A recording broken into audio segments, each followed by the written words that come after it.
பழைய கேஸஸ், அதாவது 2 பழைய கேஸை வந்து வாவர் வந்து 2 பேருக்கு வந்து அப்பாயிண்ட் பண்ணுறாரு. இதை வந்து நீங்கள் கண்டுபிடிக்கணும் அப்படின்ட்டு.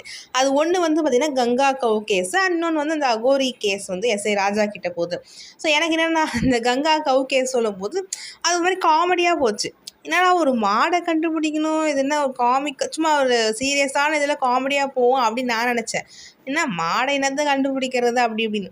ஆனால் அது கேஸ் போயிட்டு அங்கே போய் பார்க்கும்போது அந்த மாட்டு காணும்னு சொல்லிட்டு ஒருத்தர் சொல்லுவார் பார்த்தீங்களா, அந்த மாடை வளர்த்தவர் சொல்லுவார் பார்த்தீங்களா, அது ரொம்ப எமோஷ்னலாக இருந்துச்சு.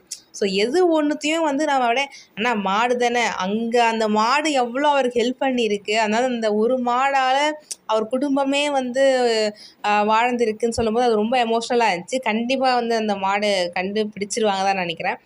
அதே மாதிரி இன்னொரு கேஸ் வந்து பார்த்திங்கன்னா அது அகோரி கேஸ். 2மே வாவர் வந்து சொல்லும்போது 20 இயர்ஸ் பேக் அப்படி தான் சொல்லுவார். ஸோ என்னடா 2மே 20 இயர்ஸ் பேக் அப்படின்னா, ஸோ 2த்துக்கும் கனெக்ஷன் இருக்கும்னு நான் திங்க் பண்ணல.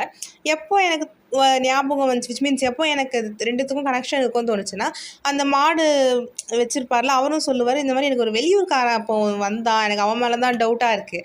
ஸோ இந்த கேஸில் பார்க்கும்போது அந்த நைஃப்லாம் வச்சு செக் பண்ணுவாங்க ராஜாவும் நம்ம